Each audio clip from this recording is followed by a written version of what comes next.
ಕರಾವಳಿಯ ಗಂಡು ಕಲೆ ಆರಾಧನೆ ಕಲೆ ಯಕ್ಷಗಾನ. ಈ ಕಲೆಯನ್ನೇ ನಂಬಿ ಬದುಕುವ ನೂರಾರು ಕಲಾವಿದರಿದ್ದಾರೆ. ಆದರೆ ಮಳೆಗಾಲ ಬಂತೆಂದ್ರೆ ಯಕ್ಷಗಾನ ಮೇಳಗಳ ತಿರುಗಾಟ ಇರೋದಿಲ್ಲ. ಅಲ್ಲೊಂದು ಇಲ್ಲೊಂದು ಅಪರೂಪದ ಪ್ರದರ್ಶನಗಳು ಬಿಟ್ರೆ ಕಲಾವಿದರು ನಿರುದ್ಯೋಗಿಗಳು ಎನ್ನಬಹುದು. ಹಾಗಾಗಿ ಮೇಳದ ಕಲಾವಿದರಿಗೆ ಮಳೆಗಾಲದಲ್ಲಿ ಜೀವನ ನಿರ್ವಹಣೆ ಹೇಗೆ ಎನ್ನುವ ಚಿಂತೆ ಮೂಡುವುದು ಸಹಜ. ಹೀಗಾಗಿ ಮಳೆಗಾಲದಲ್ಲಿ ಮನೆ ಮನೆಗೆ ಹೋಗಿ ಗೆಜ್ಜೆ ಸೇವೆಯ ಮೂಲಕ ಕಲಾವಿದರು ತಮ್ಮ ಬದುಕಿನ ನಿರ್ವಹಣೆ ಮಾಡಿಕೊಳ್ಳುತ್ತಾರೆ. ಈ ಮೇಳಗಳನ್ನ ಚಿಕ್ಕ ಮೇಳ ಎಂದು ಮನೆಗಳಲ್ಲಿ ಬರಮಾಡಿಕೊಳ್ಳಲಾಗುತ್ತದೆ.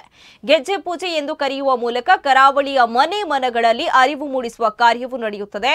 ಇದನ್ನ ಗೆಜ್ಜೆ ಸೇವೆ ಎಂದು ಕರೆಯಲಾಗುತ್ತದೆ. ಒಂದು ಊರಿನ ಹಲವು ಮನೆಗಳಿಗೆ ತೆರಳಿ ಚಿಕ್ಕ ಮೇಳ ಬರುವ ಸಮಯವನ್ನ ಮೊದಲೇ ತಿಳಿಸಲಾಗುತ್ತದೆ.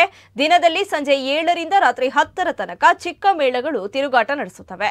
ಮನೆಗೆ ಬಂದ ಕಲಾ ತಂಡವನ್ನ ಮನೆಯವರು ಸ್ವಾಗತಿಸುತ್ತಾರೆ. ಹೂವು, ಹಣ್ಣು, ಅಕ್ಕಿ, ತೆಂಗಿನಕಾಯಿ ಮತ್ತು ದೀಪ ಇಟ್ಟು ಅಲ್ಲಿ ಪ್ರಾರ್ಥನೆ ಸಲ್ಲಿಸಿ ಯಾವುದಾದರೂ ಒಂದು ಪ್ರಸಂಗದ ಚಿಕ್ಕ ಭಾಗವನ್ನ ಮನೆಯಲ್ಲಿ ಪ್ರದರ್ಶಿಸುತ್ತಾರೆ. ಒಂದು ಸ್ತ್ರೀ ವೇಷ, ಇನ್ನೊಂದು ಪುರುಷ ವೇಷಧಾರಿ ಮತ್ತು ಈ ಮೇಳದ ಇಬ್ಬರು ಕಲಾವಿದರು ತಂಡದಲ್ಲಿರುತ್ತಾರೆ. ಪ್ರತಿ ಮನೆಯಲ್ಲಿ ಕಲಾವಿದರಿಗೆ ಕಾಣಿಕೆಯನ್ನು ನೀಡಲಾಗುತ್ತದೆ.